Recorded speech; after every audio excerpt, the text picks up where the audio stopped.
Okay, so this would be a feedback slash critique for NeonComrade. Looks like a bit of struggle with the Nina matchup. And I'm not sure if you're looking for feedback on the Nina matchup in particular, or if you're also looking for feedback about just kind of like, hey, in general, how do I play AK or something like that. I'll probably do a little bit of both as we go along. But for right now, I'm just kind of like, we'll take a look at the match and we'll see what happens. The thing that I will talk. Oh, I don't think I've given you feedback before. Hey man, I go by like, oh, what the fuck am I in this? Oh, I'm Captain Schmuck. Fuck. Too many nicknames. Yeah, you might see me in other servers as Shazam. I don't know if I've given you feedback before, but just let's get this out of the way. I am by no means a professional at this game. I am just someone who likes Tekken. I like Armor King. He's pretty fun, right? I'm giving you my first impressions and feedback and offering advice from a perspective of, hey man, based on my experiences playing Tekken, based on my experiences playing Armor King, based on whatever X, Y, and Z reason, here's what I think you can be doing to improve, right? It is by no means gospel. It is by no means, the end all be all. It's just, here's some advice. Take it with a grain of salt, but take it into consideration. If you have any questions, feel free to ask. I'll definitely do what I can to help out. Okay, let's get into it. So,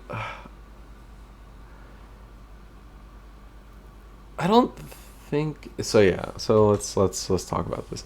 In general, I'm gonna be real with you, Chief. I'm just not gonna really talk about like this Nina a lot because Nina in general is just you hit the lab, you learn all the cheesy strings, and then you just try to like lab out the most annoying ones that you run into a lot, right? The main thing about Nina is, and the Williams sisters in general, is that they have a lot of strings and a lot of like cheese, right? And the first thing that you're gonna need to do before you even get to like really focusing on the nitty gritty of the matchup is that find out all the cheesy shit that's gonna like wreck you, and then just do your best to just kind of like, all right, let me see what I can do to avoid getting cheesed out. Basically, that's got to be step one.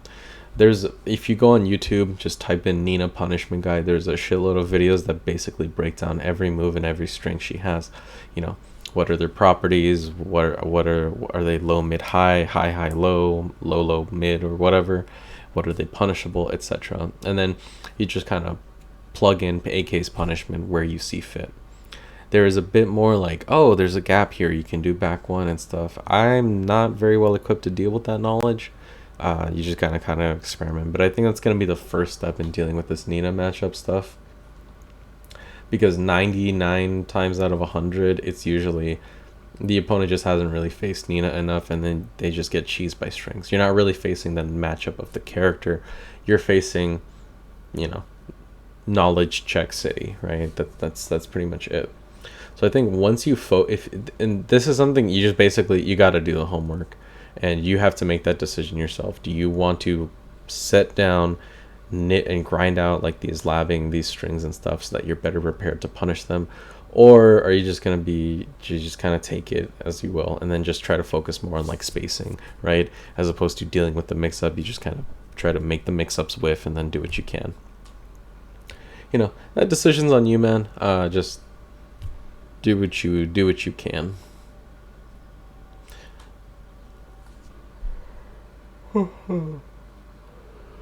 Right. Yeah, that's another cheesy thing.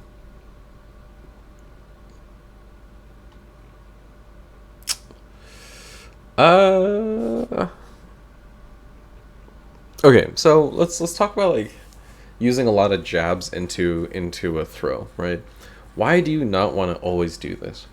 The more jabs you do, the more high moves that you do, the opponent's going to be more incentivized to duck. And then what's the problem with that? Oh, look, throws are duckable highs, right? And there you run into the crux of the issue. a lot of AK's crazy pressure is throws and lows, and then so when the opponent ducks and they don't really have anything scary to deal with, it's like, yeah, AK's got some mids. I'm not gonna deny that, but it's like, what mid are you more scared of? Any mid that AK has, or something like Death Fist, or something like Kazuya down 4-2, or something like Kazuya while standing 2, right? Or anything, any fucking mid from Heihachi, right? Like, this is the reason people are like, oh, you don't duck against Heihachi because he has no lows. You also don't duck against Heihachi because his mids just delete you, right? So that's the crux of the issue. But that's a meta discussion for a whole nother video, a whole nother time. The main thing is when you do like 1-2, 1-2, 1-1-1-2, right? So you did like 4 or 5 high moves, or technically 2 or 3 strings, but into a throw, the opponent's already going to be on the lookout for ducking. So you have to kind of temper that. You need to be very mix up on your timing. You need to make sure that the throw comes out when the opponent least expects it and they have the least amount of time to kind of build up the resistance to it. That's why you'll see a lot of jab into down forward 1. You do high mid, high mid, high mid. And then at any point, the opponent has to either try and challenge you or try to move out of the way, or if you do a high and then they're expecting the mid, so they just stay stand blocking because they're expecting down forward 1, right? Then you do the throw and catch them off guard, and they're not. Like, yeah, the throws are very breakable, but typically, I mean, online nobody ever fucking breaks them because everybody sucks at throws. But the goal is your opponent is so busy looking out for, is it going to be high, is it going to be mid, is it going to be down forward 1, what do I do after, blah blah blah blah blah. They're not ready, and even though they see the throw happening, they try to react to it, but because there is that delay in their reaction because they were focusing somewhere else, they are less likely to break the throw, right? And that's the crux of your game plan that you got to focus on. Is you're going to use a variety of tools to put pressure on your opponent and make them mentally focus on a million different things, and while they're so busy focusing on a million different things, you just throw them. That's kind of like a basis of a game plan, and it's why you want to mix up a lot of your options and don't try to use a lot of 1-2 and all this other stuff into a throw just yet. Focus more on making sure that you've properly conditioned your opponent. And I'll talk about the conditioning thing another time, but let's keep going for now. Rip.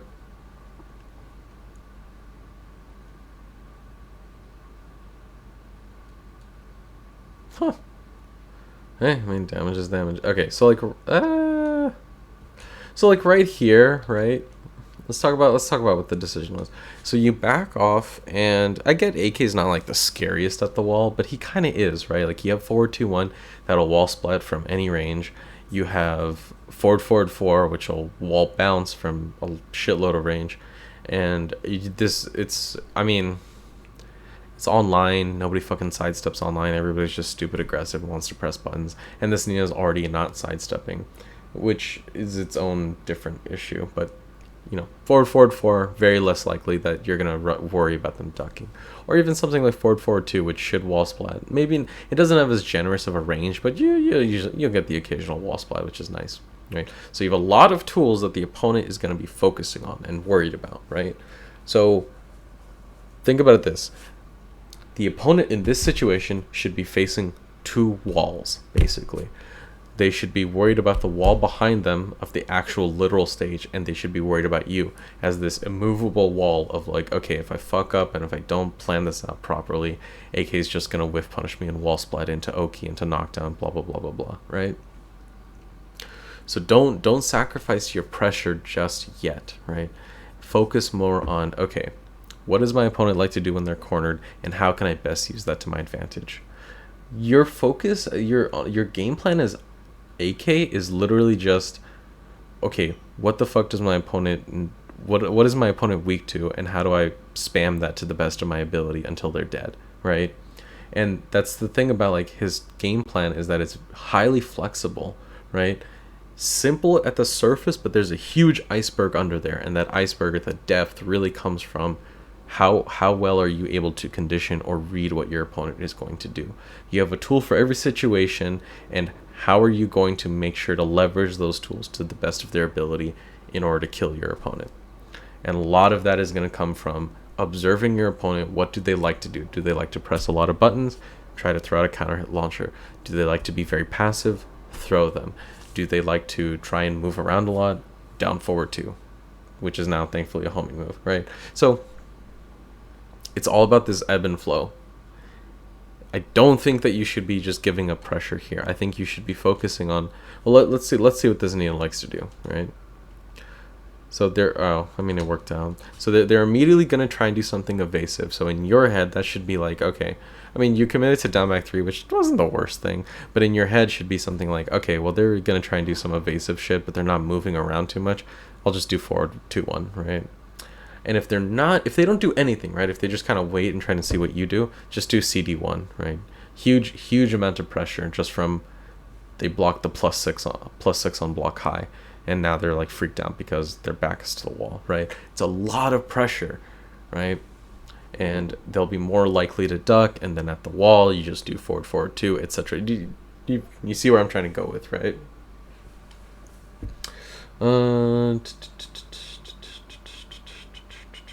Let's see. I think they talked about it. Oh, Drish talked about it, right? Yeah, so right here, you've knocked the opponent down. You've done down 2, forward 3, which is, it's usable now. It's fine. But RIP down 2. You use down 2, forward 3.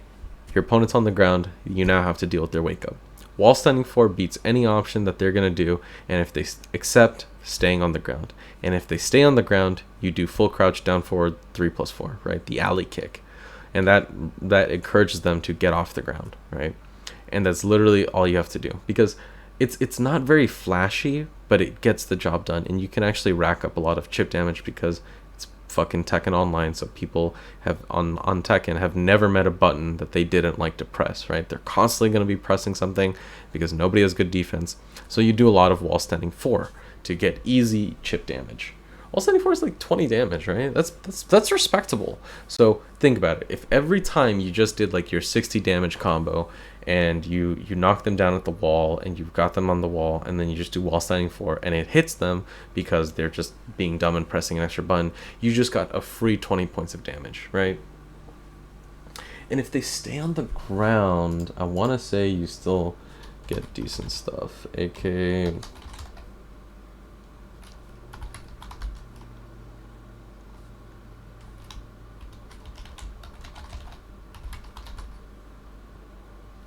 whatever. What's alley kicks?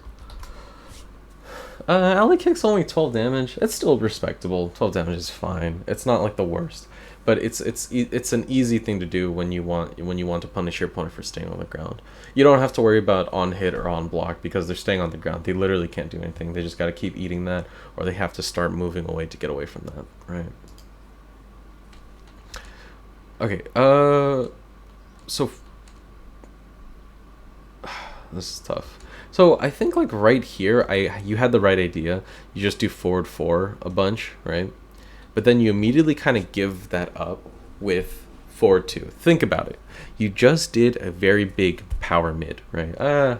It's funny to call forward 4 a power mid, but you get what I mean. It's a mid, it's plus on block, it's very plus on hit, and it's something that incentivizes the opponent to either challenge you or run away, right? Maybe you were going for a frame trap, but just doing mid into mid, right? Think about it. You just did a mid. They're gonna be more like, oh, I just gotta block the next thing. Here, like right here, you should have done just a throw. Maybe not giant swing, because the thing about giant swing is that everybody expects it when their back is to the wall.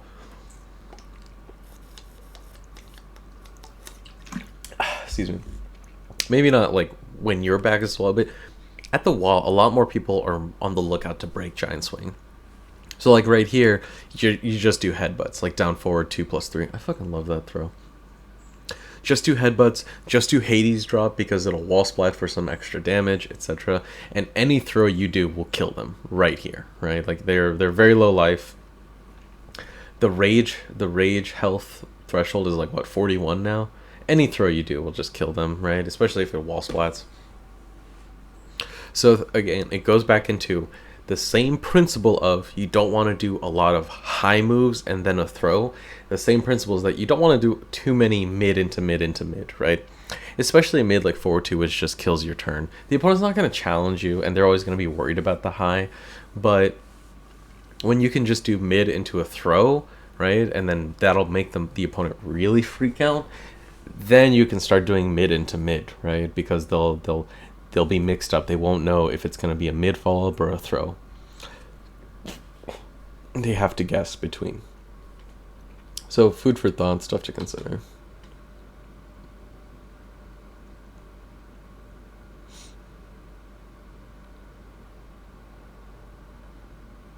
Oh, that's a decent combo. Oh, nice. You got the punish. That's fine. We'll talk about it later. Don't use down back 3. Just don't. Save yourself the hassle. It's a bad habit, right? If the opponent's sidestepping a lot, then yeah, maybe, sure. But down back 3 is that borderline FC ability. Technically, online, like, honestly, 23 frames is pretty fucking hard. You got lag to factor in. It's just a bunch of bullshit. But it's a bad habit because you're going to face people who are going to be better at reacting to it or just blocking low. And then you're going to die for a move that's very debatable if it's worth it, right? If you need a low, forward, neutral 2, because that move is toxic now, and then something like down 4, right? Or down 3 at worst. Don't... Especially, down back 3 is like, what, 20? It's 23 frames. And against a Nina, they just like pressing strings. A lot of these strings start off with like a mid, and then they do mid, low, high, or mid, high, low, mid, or something, right?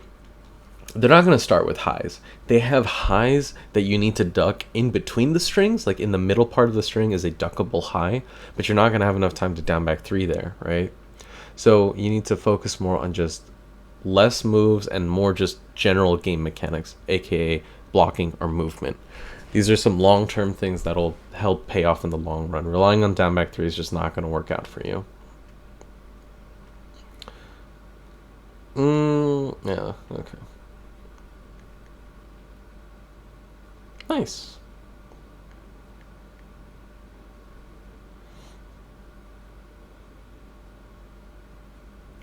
Yeah, see, like right there, you duck the high part, and they did. Oh, so it's high, low, mid, that down 3, 4, 1 or whatever, down 3, 4, 2.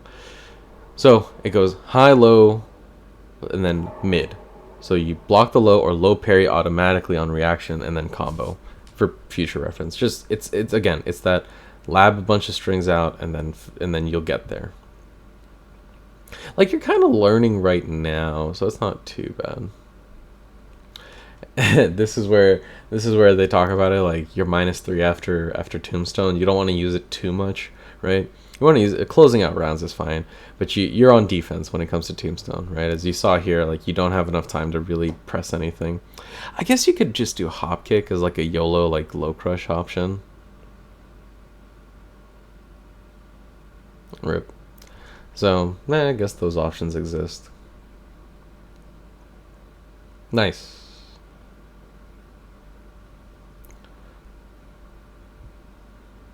Rip.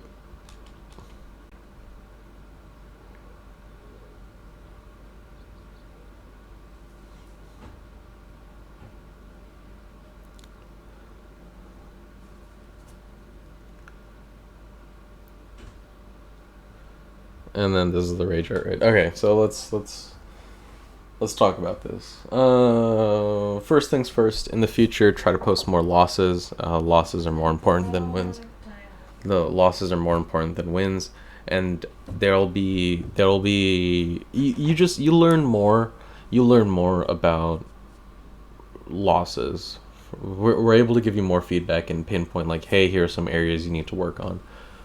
I mean, I guess you can look at it as a loss because you got lucky with the rage art, but just food for thought in the future. Just if you just have a matchup of just like, I got just demolished here, what do I do? And then try and post that, and we'll try and get feedback and stuff. I'm gonna do a breakdown. I'm fucking losing my mind. Neutral, punishment / matchup knowledge, combo / Oki, personal opinion stuff. Neutral. You're not utilizing AK's bag of tricks to their full potential, in my opinion. Tekken's a game where every character has 10,000 moves, right? And maybe 50 of those moves are usable, And then of those 50 that are usable, there's really only like 20 that you want to use, right? And people always like, oh my god, there's so many moves. I'm like, yeah, you only use like 20 of them, and they're all super easy to input, right? You don't worry about that too much. AK, of his 10,000 moves, 50 of them are like usable, and then you really only want to use 20 of them, but then there's still like 10 more, 30 more that you still want to use because they have niche applications. And it's really just about, think of it like a character like Fang. Fang has a lot of pokes and a lot of bag of tricks and all these like powerful moves, but none of them are really amazing. I mean, I think down back 3 is amazing, but a lot of people are like, oh, this move's really good, but it's like okay at best, or it's great, but it's not like overpowered, right? But it's utilizing a combination of these moves to effectively apply your game plan, right? Of your game plan is just winning the match. And that's the thing with AK, is you need to utilize a variety of tools, in my opinion, to achieve success. Or you just have godlike fundamentals, and you literally, all you ever do is just sidestep, down forward 1, while standing 4, and then you beat JDCR, right? But at that point, I feel like there are better characters for that.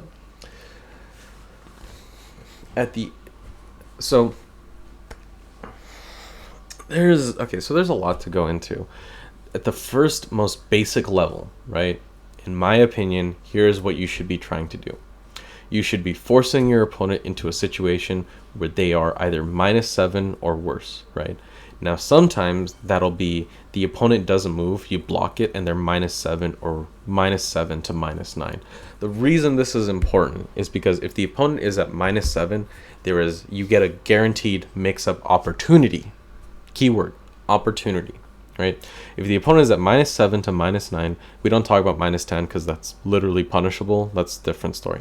In this -7 to -9 scenario, they cannot backdash, they cannot sidestep, they can only duck, and they have to block and or duck your next move that you throw out, right?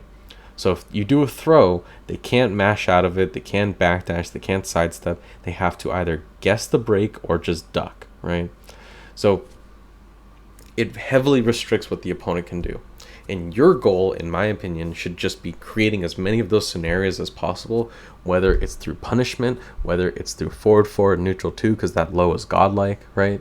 And then forcing them into a mix-up scenario, and then forcing them to guess. And either they freak out, they do something, they do like a panic move that's punishable, or they try to guess and then they guess wrong, and you're able to constantly keep them in a mix-up loop, right?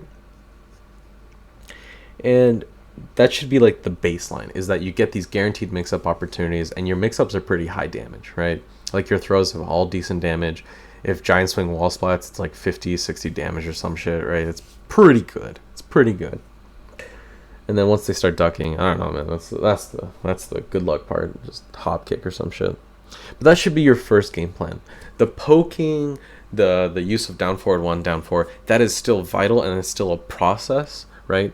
But your big opportunities are going to be coming from these guaranteed mix-up scenarios. So when you're trying to apply your offense, remember to utilize forward, neutral 2, utilize forward 2, utilize these tools and other tools to supplement that, right? What I mean by this is, my goal is I want to either throw my opponent or hit them with forward, neutral 2, right? And at the start, it's going to be easy. They're not really going to be on the lookout for lows. But once they start blocking low or ducking, what do? Then I want to start using mids, right? Start using forward 3-4, start using all these other things. And it's really about, what are the tools I want to use? Am I able to use them right away, or is the opponent ready for them? If the opponent is ready for them, how do I make them susceptible to those tools that I want to use, right? That ebb and flow. If you want to use a low, you start using your mids to make the opponent want to stand block so that your lows are able to get in there for chip damage. If you want to use a throw, same principle. You start using mids so that your opponent is forced to like guess, like, okay, do I duck now or do I just try to guess the break, etc. If you want to use mids, right, just start throwing them, start low. So you get what I'm saying with this ebb and flow thing, right? Your overall game plan isn't I don't think you have the wrong idea. I just think it's like, you have to spice up like the moves you're using, right? You can play a very basic game plan, but it's also going to require a lot of fundamentals and matchup knowledge. And it's also kind of like you can develop that, but you can also make your life easier by using his more powerful busted tools. So then when you start using forward 4 neutral 2, they start ducking. You can start doing forward 4 into like mix up situations and stuff like that. When you start using stuff like forward 4, right? The big boot, das Boot, right? They'll start trying to sidestep it because it's pretty linear, right? And then you can start doing something like down forward 2 and stuff like that. Basically, my opinion on your neutral is just kind of like your basic fundamental. You have the right idea with your basic fundamentals, but you also have to understand that like in Tekken 7, AK's got more powerful moves that you should be utilizing a lot more, right? So utilizing, I'll talk about that more in personal opinion stuff, but we'll get to that later. So that's the first thing. And then other things in neutral is just being a bit more like, I'll talk about that in punishment, I guess. Is knowing when to try and like create pressure. Like if your opponent's back is to the wall, try and create pressure there and avoid relying on like high risky moves like down back 3, because they're ultimately just going to end up biting you in the ass, in my opinion. Punishment / matchup knowledge. That's a lot to go into. It's really just look up a punish video, start working on those strings to try and avoid cheesing your way out. Another thing to consider is that you just backdash, like try to move yourself out of the way, and while this Nina is just whiffing all these strings, you just do forward 2-1, right? That's another option to consider. You do have stuff like back 1+4, but that's very risky because it's very easy to get counter hit in all of Nina's strings. So maybe experiment with it and see how well it works out for you. But at the end of the day, you don't want to be relying on moves to try and get you out of situations because it's a short-term solution, right? The opponent can easily adjust to your moves, right? The opponent's going to have a harder time adjusting if you just block and you know the gaps in their strings to poke holes in their offense. Other aspects of punishment.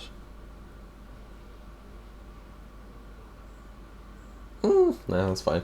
Combos / Oki. I thought your combos were solid. It looked fine. We talked about like the wall game and stuff, and I think the more like dedicated AK people can give you a better understanding of like, hey, here's what you should do once you get that knockdown at the wall and stuff. Personal opinion stuff. All right. This is my. These are options that I think are neat, right? I just like them. But your mileage may vary. I'm not saying that these are the best moves AK has, but they're just neat, right? Forward, neutral 2. The move is busted, right? It's a high damage, +7 on hit, counter hit launching low, right? Yeah, it's kind of, I don't think it's that slow. It's unseeable, right? I don't really care about speed. It's unseeable. That's all that matters to me. From a forward movement, right? Is very hard to decide until like the opponent literally has to guess, is it going to be forward 2, is it going to be forward neutral 2, right? And it's very easy to just keep your opponent in the blender with just those 2 moves alone, and you need to start utilizing them because they're so powerful. Forward 2 is solid. It's not like the worst, it's not like godlike, but just forward neutral 2, right? And so start using that a bit more, and then other mids to consider. Start using forward 3-4 a lot more, right? Forward 4 is nice, but it's also kind of slow. Forward 3, I want to say is like 17 frames. 16 frames. Solid. It's a big-ass mid-kick that's counter-hit confirmable. So practice the counter-hit confirm, right? So AK forward 3-4, counter-hit confirmable into, what is it, forward 3-4-4? Oh, forward 3-4-3, right? Does it pop up? There's this before the last kick. So 1, 2. At the second kick, there's usually whoops. There's usually like this big ass counter hit flash you can do that'll help you figure out like, oh hey, this is you got a counter hit, finish the string, right? So practice utilizing that. A bit more down forward too. It's something that you want to start utilizing and start practicing with, because you want to make sure you can get the counter hit launch consistently, but then also like just utilizing the frame advantage a bit. The main thing is it's a really solid homing move, so use it and abuse it, because once you start facing opponents who sidestep, you want to make sure that you're used to being able to catch them with stuff. Some people are like, oh, you can still wave dash and that'll track, and that AK's tracking is fine because of the wave dash. I don't disagree, but I'm also lazy, so just use the homing moves, make your life easier, right? Like, it is perfectly possible to just do wavu, and that's your way you realign with your opponent in order to buff your tracking, quote unquote. That's a whole nother thing. It's just, if you want to do it, hey, more power to you. It will definitely open up a lot of things. And I think you want to practice wavu in general, because the CD mix-ups with CD throw are pretty powerful. You don't want to finish the throws all the time, but just, it's an unseeable mix-up, right? Like, they look the same, they come from a same stance. You literally have to guess, is it the one break or two break or whatever. They're talking about like the CD throws. Other things to use.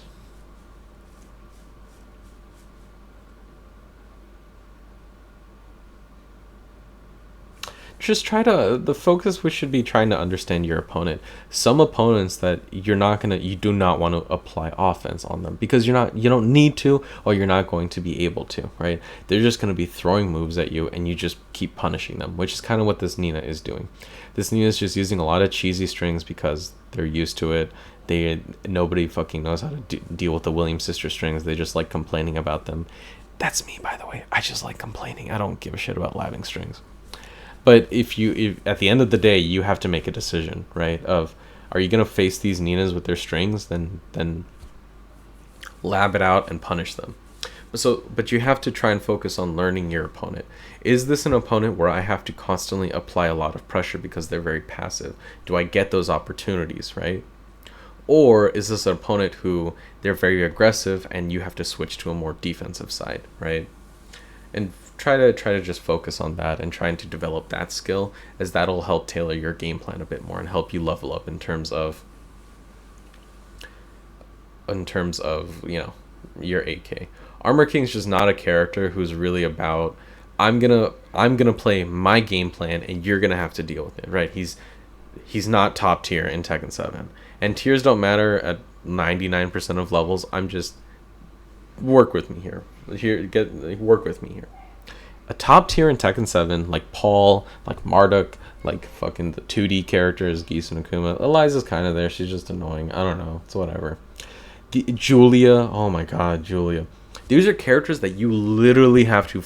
You're playing their game, right?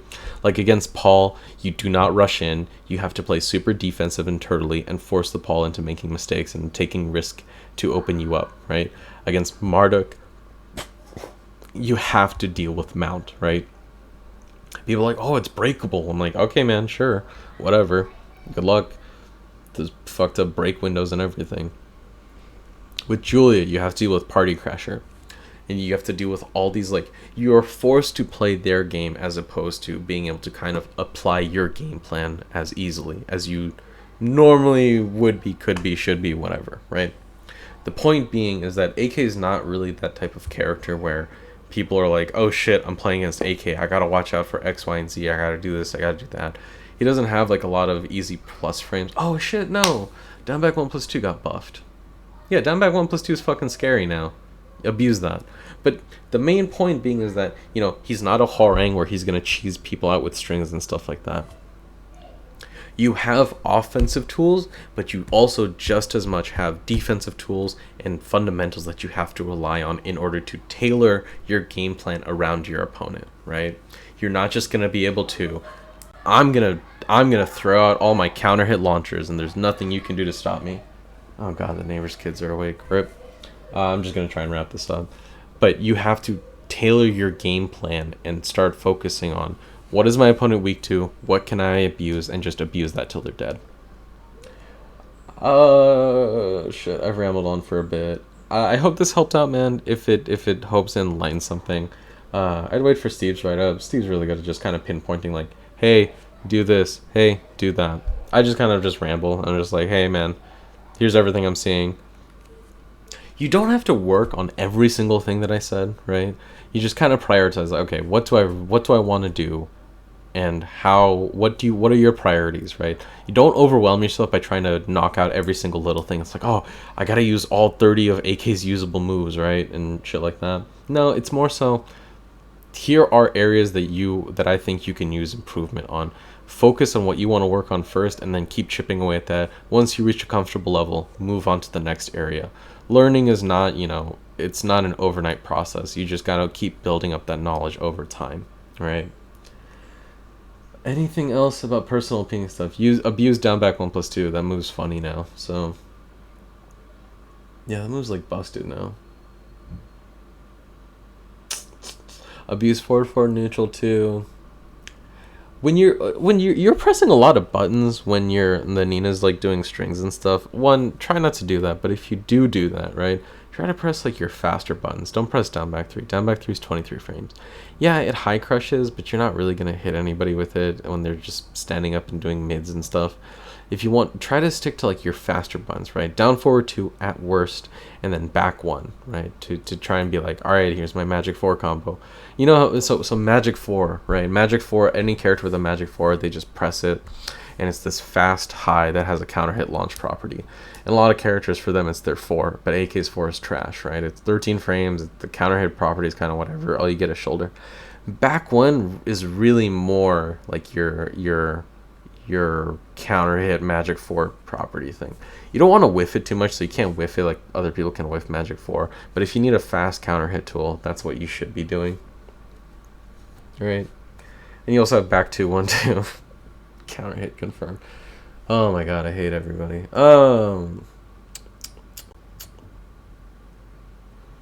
Yeah.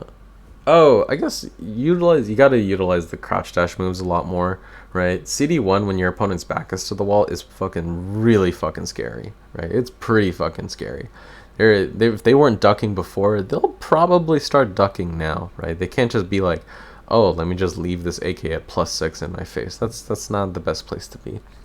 So again, try to vary up the tools that you're using. Not saying that you need to use everything, but you need to start utilizing the other tools, get used to them, and start prioritizing which tools work better based on the situation you're in, right? I hope it makes sense. I hope I wasn't just rambling to myself for God knows how long. If you have any questions, feel free to ask, and then, yeah, man, have a good one.